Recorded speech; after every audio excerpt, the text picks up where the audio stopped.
Bonjour à toutes, bonjour à tous, bienvenue sur les antennes de beIN Sport. Le foot ne s'arrête jamais, même pendant les trêves internationales. Nous sommes ravis de vous faire vivre ces matchs éliminatoires pour la prochaine Coupe d'Afrique des Nations. Elle aura lieu en 2025, mi-décembre 2025, jusqu'au début de l'année 2026.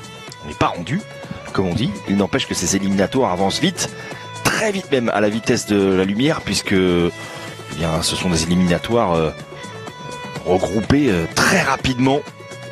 D'habitude ça dure un an, mais là c'est beaucoup plus court. Nous sommes déjà à la 4e journée de ces éliminatoires, le groupe E, en ce lundi soir, fin d'après-midi, début de soirée on va dire.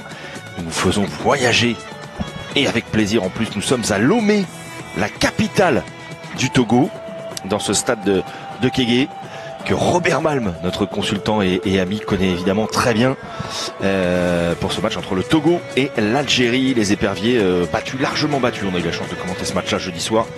Battus 5-1 par les Fennecs. Lundi soir, ça a été compliqué. Il y a une revanche à prendre par rapport à ce match à Annaba pour les Togolais, qui se retrouvent 3e de ce groupe E. L'Algérie est en tête évidemment avec 3 victoires en 3 matchs.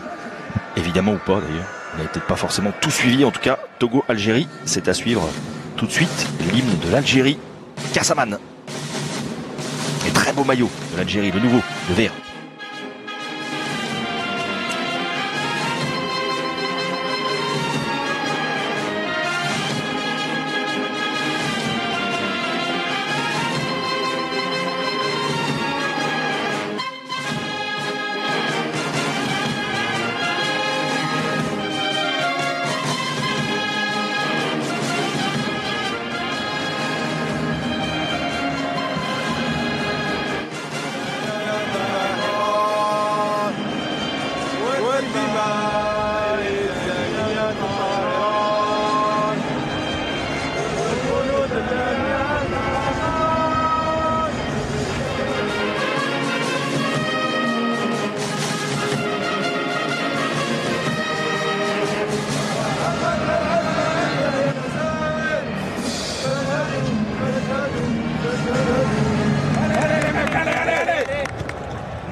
Beaucoup de motivation évidemment à la sortie de cet hymne algérien.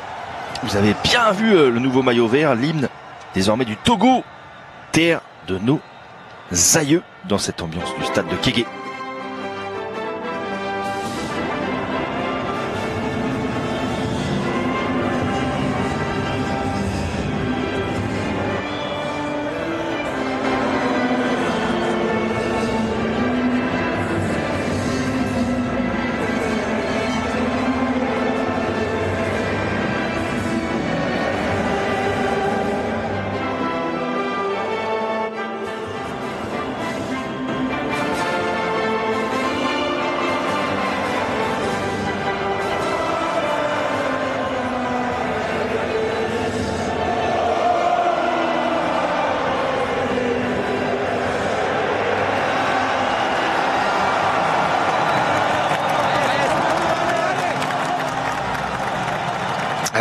L'ambiance est déjà chaude, très chaude dans ce stade de Kégué. Il fait 28 degrés actuellement à Lomé. Nous sommes au sud-ouest du pays, le long du golfe de Guinée, pour vous situer un petit peu géographiquement ce pays, le Togo, avec seulement, j'allais dire, 8 millions d'habitants, mais une belle équipe de foot évidemment, vous allez le voir. Pays situé entre le Ghana et le Bénin. Voilà le petit point géographie. Le petit point météo a été fait également avec 28 degrés, on l'a dit, et assez humide. Ce seront des conditions un petit peu compliquées, en tout cas différentes de celles de l'Europe où évoluent beaucoup de joueurs. Titularisation dans le but de Malcolm Barcola. C'est l'info compo du côté des éperviers. Mbombe Daré, le sélectionneur, a changé de gardien par rapport au match face à l'Algérie. Ce sera donc le frère aîné de Bradley Barcola qui sera titulaire aujourd'hui. Lui qui a été formé à Lyon, nous y reviendrons évidemment tout au long de la partie, va connaître sa 22e sélection, mais sa dernière titularisation, c'était en juin 2022, 2 ans et 4 mois précisément pour Malcolm Barcola, l'aîné de Bradley. 3 changements opérés du coup par le sélectionneur. On a parlé du gardien évidemment. Até sera titulaire lui aussi. Il était entré en jeu jeudi soir côté droit. Et puis Kevin Boma parle de l'info compo évidemment avec Malcolm Barcola, mais le grand absent de ce match, c'est Djené Dakonam, le défenseur de Getafe, capitaine de cette équipe du Togo, qui ne sera pas là, suspendu. Alexis Romao, à l'habitude de ces grands matchs évidemment. Il sera capitaine ce soir, 89e sélection pour Romao, l'ancien du GF38 de Lorient, de l'OM de Reims, de Guingamp.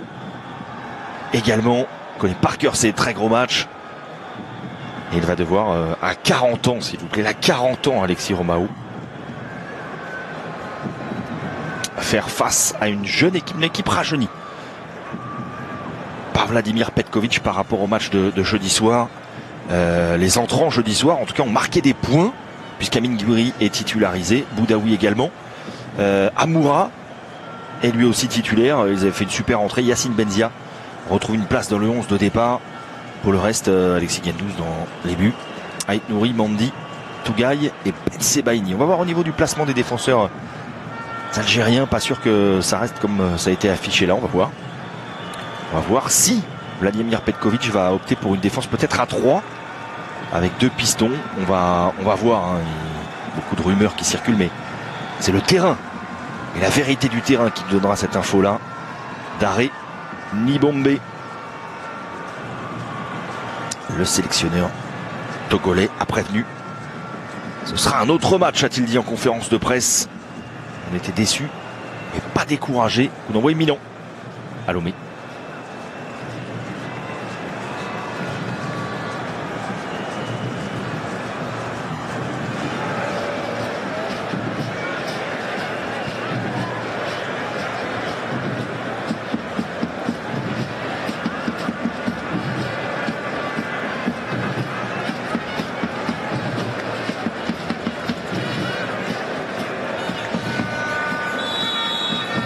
Victorieux 5 buts à 1 jeudi soir face à ces Togolais. La sélection algérienne vient ici à Lomé, dans ce stade de Kégué, chercher un point, synonyme de qualification pour la prochaine Coupe d'Afrique des Nations qui aura lieu au Maroc en décembre 2025. Les Fennecs l'avaient emporté avec brio. Ils avaient très bien fini le match. Ça n'avait pas été très simple pour eux pendant 50-60 minutes. Jeudi soir, ça sera une autre ambiance dans la touffeur de ce stade de Kégué. Il fait 28 degrés au coup d'envoi. Et pas mal de changements opérés par Vladimir Petkovic. 4 changements côté algérien. Marez, Zorgan, Bounedja et Benrahma ne sont pas dans le 11. Boudaoui, Amoura, Benzia et Gouiri ont été titularisés par Vladimir Petkovic. En face, 3 changements, avec notamment la titularisation de Malcolm Barcola, le frère aîné de Bradley. Et puis Djené Dakonam n'est pas là, on disait en préambule. Il est remplacé en défense par Kevin Boma. Dakonam, c'est le défenseur absolu, le taulier de cette équipe togolaise. Ça va pas être simple de le remplacer au niveau du charisme, notamment sur la pelouse.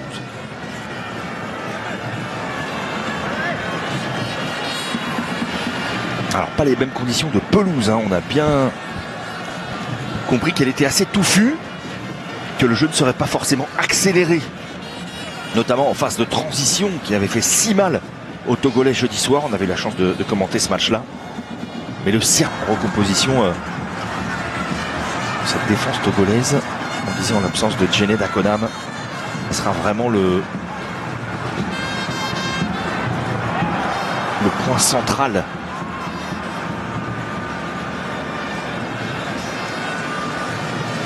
à résoudre pour le sélectionneur et à observer pour nous comment cette défense centrale va s'articuler autour d'Alexis Romao, qui joue à ce niveau-là à 40 ans. Ça me choque. Attention, l'alignement n'est pas terrible. Je crois qu'Até semble limite en bas au niveau de l'alignement. Ça a finalement été sifflé quand même par les arbitres congolais. Ce match-là n'a pas l'air du tout, mais alors du tout aussi net que cela. Alors j'aimerais bien voir en plan large comment évolue l'Algérie au niveau défensif.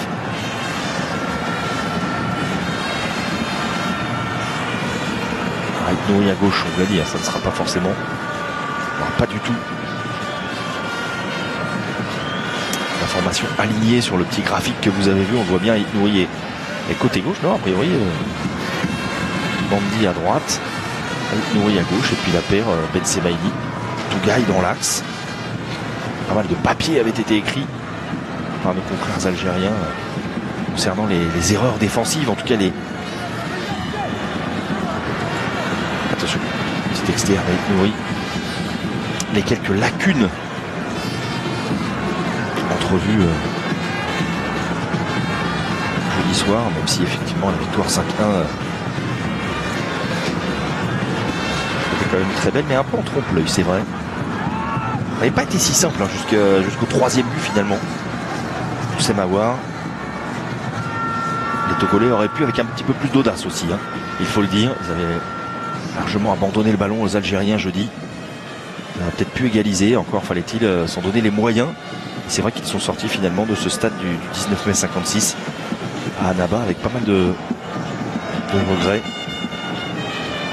dans cette wilaya d'Annaba qui a vraiment assuré au niveau de l'ambiance. On disait 56 000 minimum, j'ai envie de dire hors taxe sur ce match, et ça avait mis la pression. D'ailleurs il a été interrogé hein, à ce sujet, Libombé Daré, en conférence de presse sur cette ambiance, et il disait que en fin de match ça avait vraiment permis en tout cas aux Algériens de voir le score encore plus ample le public, parce que son équipe était étourdie. Roulet de Petit Pont, il n'a pas pu valider parce qu'il y a eu faute, mais regardez, voilà, c'est gratuit, c'est cadeau, et c'est Roger Aoulou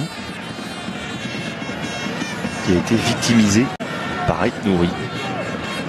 Ah, ça fait toujours plaisir un petit pont pour mettre de l'ambiance et pour se mettre dans le match. Ça fait toujours plaisir, et en plus bravo au réalisateur parce que le ralenti était bien calé. On a bien pu se délecter de ce geste-là. Ballon en profondeur, jeu direct. Ça aussi, ça avait payé. Côté algérien, il y avait eu de la possession, c'est vrai, en première période, un petit peu stérile. Et en début de seconde période, jeudi soir, ils avaient joué de manière plus directe. Avec notamment un Bagdad Bounedjah insaisissable sur les appels. C'est là-dessus aussi hein, qu'il va falloir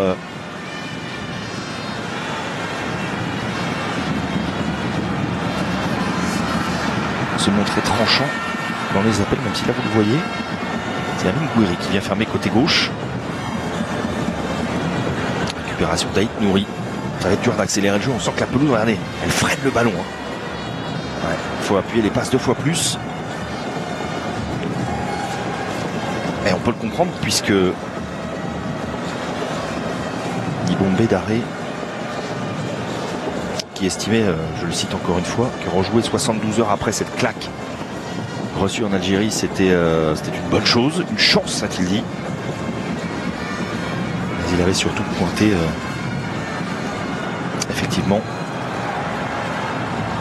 ce manque d'assurance défensive sur les phases de transition, sur les récup, d'être plus solide côté droit, d'avoir un vrai joueur hyper actif dans cette zone-là. Avec aussi Farsi, Mohamed Farsi, qui ne sera pas là. Mais en revanche, sur ce match-là, passeur décisif hein, d'ailleurs sur le 5e but. Tous les entrants avaient régalé sur le 5e but, vraiment merveilleux. Récupération haute derrière du jeu collectif impeccable dans une défense togolaise un peu sonnée, c'est vrai, par l'ambiance, par l'ampleur du score. Le 5e, c'était un petit peu la balade des Algériens. Mais bon, fallait le mettre les buts, hein, pas de problème. Inscrit par Amoura, mais jeu collectif magnifique. Avec une passe D de Mohamed Farsi. Les entrants ont montré que collectivement cette équipe algérienne elle prend vraiment forme. Zerouki. On essaie d'étirer là le bloc. Et avec Mouani à gauche. Est-ce que Gouiri est toujours côté gauche? On va voir. Ben Sebaini avec Mohamed Tougaï. Il s'était fait prendre à la 10e. À ce moment-là du match jeudi soir sur un long ballon. Il a été pris dans le dos par Klidje. Derrière c'était mieux. Mais les Algériens avaient vraiment eu beaucoup d'occasions quand même.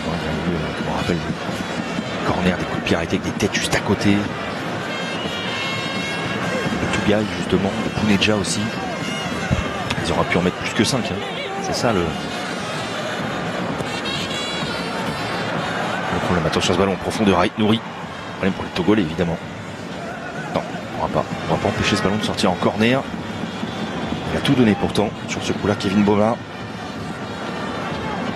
natif de Poitiers. Troisième sélection pour lui, il a la lourde charge, on le disait, de remplacer Dakonam. Attention à ce centre. Deuxième poteau s'est repoussé. Il faut y aller. Il a bien joué. Le Togolais a été plus prompt. Peut-être fait mal sur ce coup-là. Kojo Amevor, qui va évoluer à un poste à gauche. Il ne lui est pas super familier. Si, il peut jouer à gauche, mais pas son poste de prédilection en tout cas. On l'avait vu à l'opposé jeudi. Mais là aussi on le disait, il faut repenser cette défense et renforcer. Alors Amoura à gauche, et on a repris des positions plus conformes. Gouiri est là.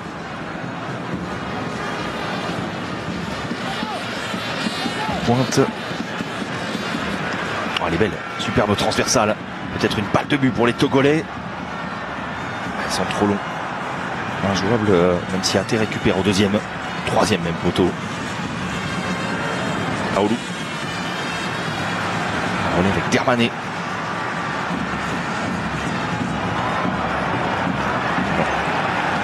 On ne tiendra pas Alexis Gendouzi. Second ballon.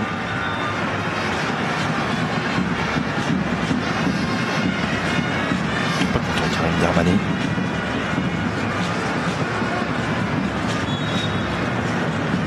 Joueur de Lommel en deuxième division belge.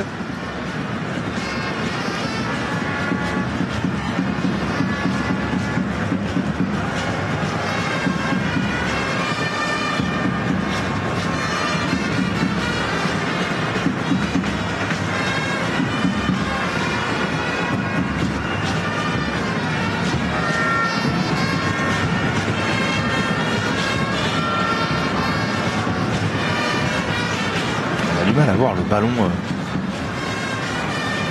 au soleil là quand ça joue deuxième partie de terrain en haut, le ballon disparaît un peu.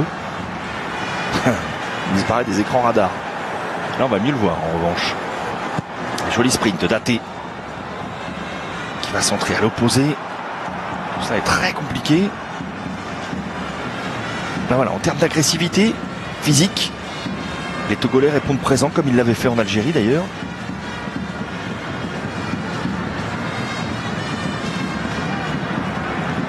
Avait pointé d'ailleurs Vladimir Petkovic.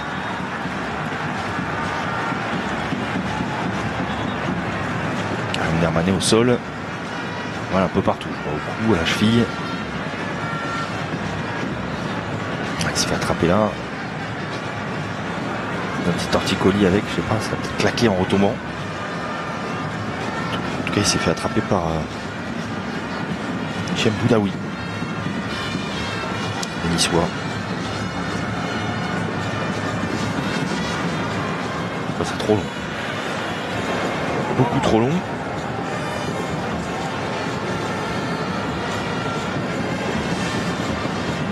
Qualification hier des étalons du Burkina Faso. Victoire 2-0 face au Burundi. But de Mohamed Konaté de la tête. Penalty de Bertrand Traoré. Alors qu'est-ce qui se passe? Le caméraman a un peu la tremblote. On n'a pas tout compris à l'action. On s'en excuse. On s'en excuse, mais bizarre. C'est compliqué. C'est très compliqué. C'est très compliqué et pour ainsi dire, ça n'avait aucun sens. Cette relance-là, c'était vraiment pas cadeau pour Malcolm Barcola qui n'a rien pu faire de cette passe. Il n'y avait aucun intérêt à cela. En plus, on le voit bien, la fluidité du jeu. Elle est compliquée évidemment par la pelouse qui a l'air épaisse, bien sèche.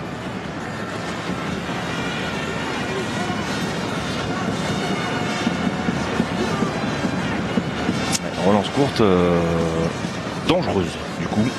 Donc on vous le disait, pardon. Burkina Faso, victoire 2-0 contre le Burundi hier qualifié. Première équipe qualifiée avec le Maroc évidemment, pays organisateur. 10 points en 4 matchs, ça passe pour les étalons. Qui vont vivre la prochaine trêve de manière très tranquille, s'il faudra assurer la première place. Groupe L avec le Sénégal d'ailleurs. D'autres équipes pourraient se qualifier sur cette fenêtre internationale. L'Angola. Il faudra un nul à l'Angola. Il faudra que le Nigeria et le Bénin gagnent en même temps en groupe D. Place au jeu avec un long ballon. Oh, le grand pont!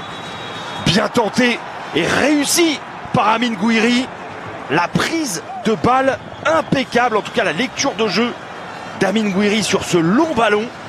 Il a fait grand pont en une, s'il vous plaît. Il allait passer. Franchement, après le duel, on va le revoir en ralenti, évidemment. Il a l'air d'avoir été séché, Gouiri. Mais quel geste là, regardez. Il n'a pas touché le ballon encore. Il le touche juste pour faire grand pont. C'est merveilleux. Et Kodjo Amevor a bien fait la faute, fait une petite béquille. Et Amine Gouiri, expérimenté, buteur en mode renard jeudi soir.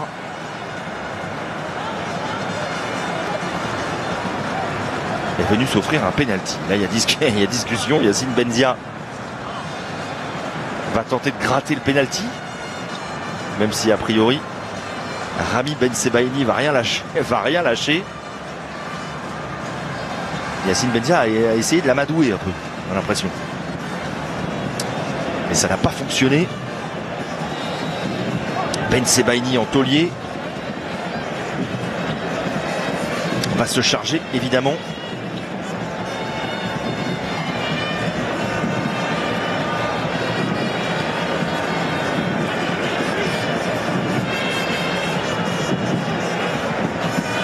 Sa 64e sélection. Ah, ça peut le troubler ça. Ça peut troubler.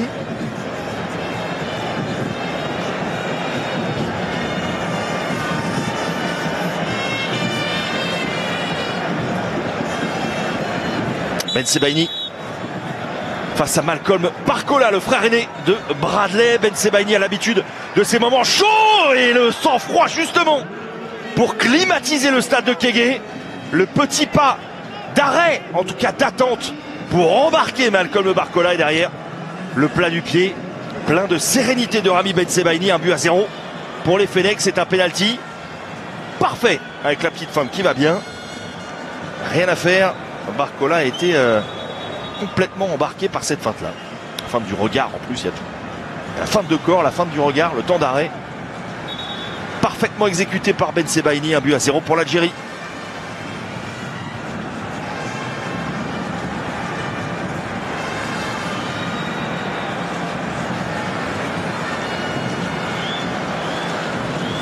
Alors il faut évidemment féliciter Rami Ben Sebaini, le joueur du BFAOB. 64e sélection.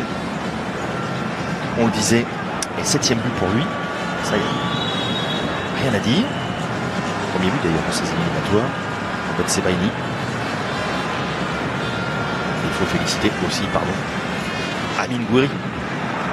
Parce que ce type de geste-là qui a permis à l'Algérie de provoquer un penalty, d'obtenir un penalty, on en voit rarement. Franchement, les longs ballons qui arrivent comme ça, la lecture parfaite du joueur qui tente grand pont sur la prise de balle. Voilà, ce sont des gestes de classe tout simplement. Bravo à lui. Parce que nous, ça nous régale tout simplement. On a vu, le pauvre Avouna Kodjo Amevor, ballotté à droite, à gauche, il ne savait plus où il en était, il était plus couvert à l'opposé là. Et aidé surtout.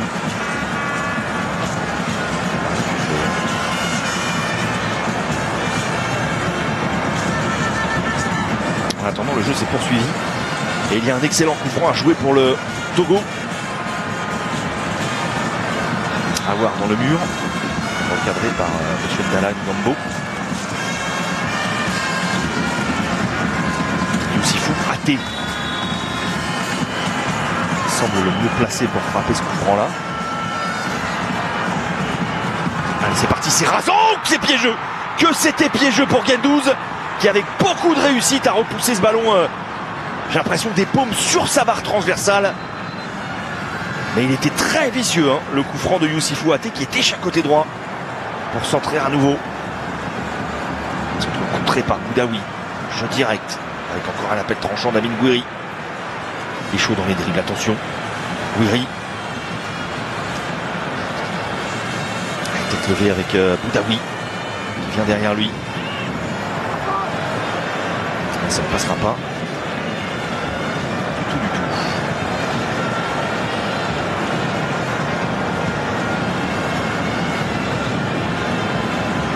On le félicite. Parce que l'idée était bonne. Orienter le jeu à gauche.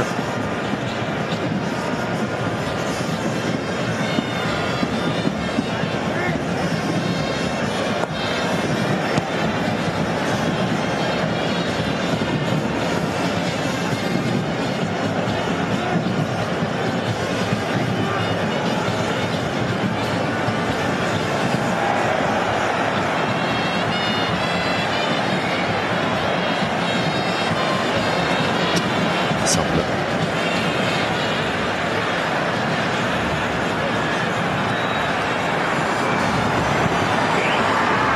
Bon, côté de voir, attention.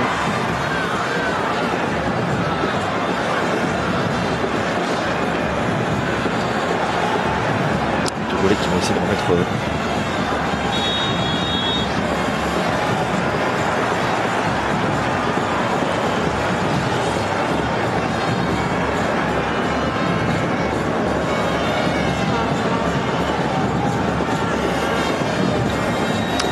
Barcola. C'est par Bron, par Lasvel, par Vaux-en-Velin, par Lyon-Duchère, par Bosnie en tout. Bon, là, beaucoup. Désormais, par Passos de Ferreira.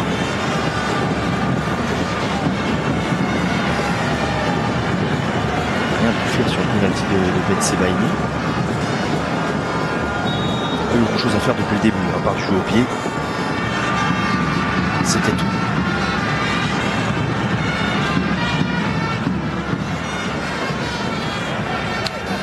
De la tête. Il y a main, mais l'avantage va être laissé évidemment à Gouiri. Bien joué. La part de Barcola qui a pu empêcher ce ballon de sortir en corner, mais récupération rapide des Algériens. Contrôle. Oh, la facilité du contrôle de Ryan Aït-Nouri.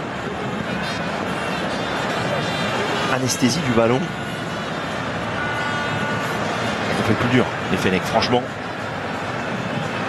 En marquant ce but. La pelouse, on sent bien que la pelouse n'est pas faite pour des techniciens comme eux.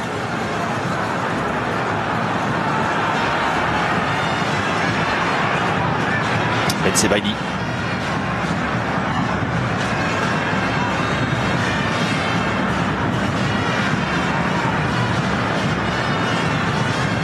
Avec Aït-Nouri. Il est chaud. Il est très très chaud. Aït-Nouri qui va pousser son effort. Le relais avec Boudaoui. Passera pas, mais c'est la preuve qu'il y a beaucoup de mouvements. Là, Boudaoui essaie d'échapper, mais le ballon est sorti. Beaucoup de mouvements autour du porteur. Une vraie volonté de faire du jeu, en tout cas. Bédarmé n'est pas content du tout de ce qu'il voit.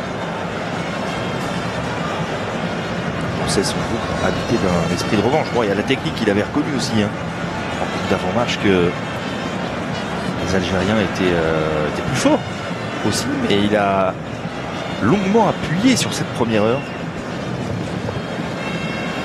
Il a estimé, je cite, structuré. Le talent fait la différence. Ben Sebaini a eu du talent sur le penalty.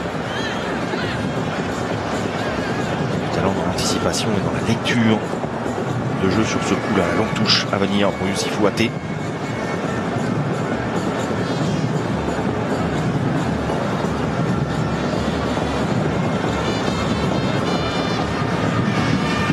Attention, attention à Tougaï. Relance un peu ratée, monsieur Dalan Gambo ne dit rien. Ici. Le contrôle est bon, rien. Mandi. Rien. Rien du tout. Grosse défense d'Aïssa Mandi. 101e sélection pour lui, 33 ans dans une semaine. Lui qui a pour ambition évidemment de dépasser Islam Slimani. Qui devrait le dépasser très largement. Le joueur le plus capé de l'histoire de la sélection algérienne. Attention. C'est une balle d'égalisation peut-être pour le Togo.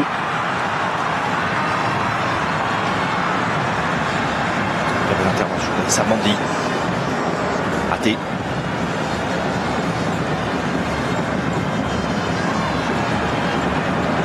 Chaud Alexis Romao.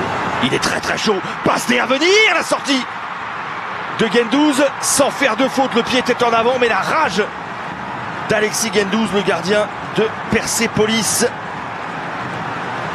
a été décisif sur ce coup-là parce que c'était une offrande. Et Denke s'est mal emmené le ballon. Toujours pareil hein, avec Denke.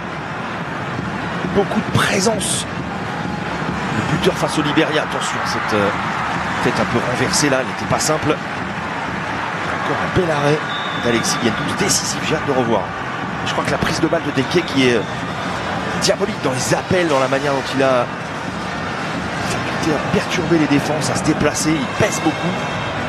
Mais l'ancien Nîmois et Viterrois montrent toujours un peu de justesse. Là, c'était vraiment caviar. Hein. C'était, me semble-t-il, Alexis Romao qui avait fait ce dépassement de fonction et cette passe incroyable. On va le revoir. Récupération de Zerouki. Roger Aoun le récupère.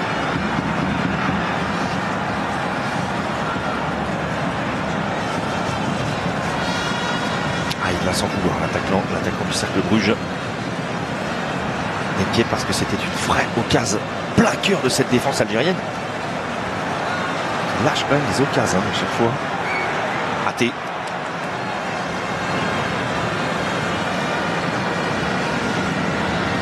Super beau en fait de la part d'Amoura au départ. Daït Nouri derrière, la remise d'Amine Gouiri.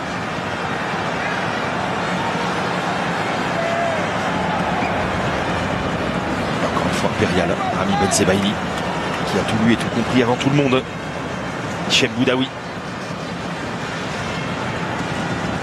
Avec Aïssa Mandi. Zerouki. Magnifique vers Amoura. Superbe contrôle de Pigeon. Amoura qui va revenir dans l'axe. Il cherche un appui. Sur Gouiri, il ne trouvera pas. Boudaoui dans le dos. Benzi arrive. Petit ballon pique. Gouiri. Fait appel, tu te rappelles là en retrait. On ramène Amoura. Dans le bon timing sur ce centre-là. Ça repart direct. Coup de rythme. Bensebaini est impassable. Injouable. Quand il est comme ça, Rami Bensebaini, attention.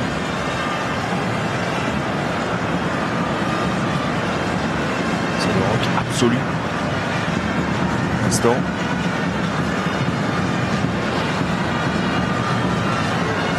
Je pense qu'il n'a pas perdu un duel dans cette première demi-heure. Contrairement à Ahmed Tougaï. Mohamed Amoura qui est titulaire. Là aussi c'est plutôt intelligent de la part de Vladimir Petkovic. On parle d'un joueur européen. Le voilà servi. Meilleur passeur de Bundesliga. Sur ce coup-là, il ne s'est pas montré très précis au niveau de la passe. Il suffit évidemment, comme d'habitude, de donner la statistique. En tout cas, de parler de lui comme le meilleur passeur. Il fait une passe cataclysmique à 20 mètres de son partenaire. Il a fait 4 passes D en Bundesliga. Et ça, on n'enlèvera pas. Et un temps de passe de Harry Kane, s'il vous plaît. Et Omar Marmouche de Francfort. On n'enlèvera pas ces passes D. Intervention limite de Zerouki, tellement limite que monsieur Dalam Gambo va siffler coup franc. Le Togolais. Pas grand chose. Si. En tout cas, en bas au niveau des pieds, il n'y a pas grand chose. Est-ce qu'il a pris une béquille? Il y avait un genou quand même un peu en avant, mais il aurait pu présent en tout cas les Fennecs. Au niveau de l'agressivité, ils ont été prévenus. Vladimir Petkovic d'ailleurs pointait cela avant ce match mais retour. C'était beaucoup d'erreurs défensives en première période jeudi face à une équipe togolaise, je le cite, agressive. Sur le terme, cette agressivité n'avait pas tenu d'ailleurs, on a très peu. Et Athé peut-être, pas Athé qui va se charger de ce courant là. Alexis Guendouzi n'est pas content du tout parce que son mur s'est semble-t-il disloqué sur ce courant de Denke. Il ne peut pas passer si loin du poteau droit de Guendouzi. On verra l'autre fois.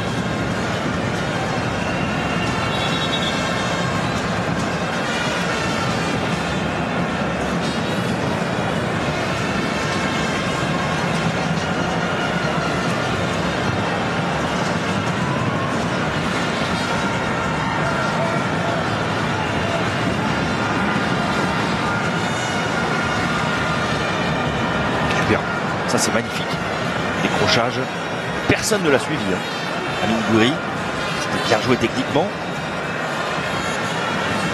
Personne ne l'a suivi lorsqu'il a décroché. Personne dans cette zone-là non plus. Aïssa Bandi. Zerouki. Pas de participer à la Coupe du Monde.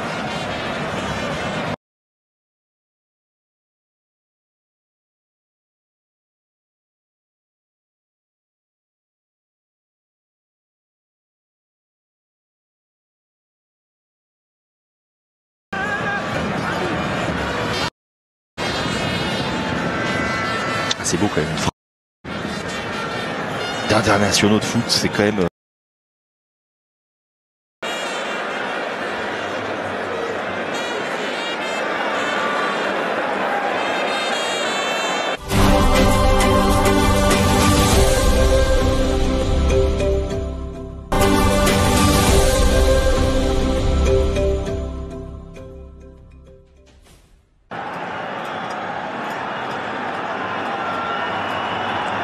De retour en direct du Togo. Le voyage se poursuit en permanence sur les antennes de BeIN.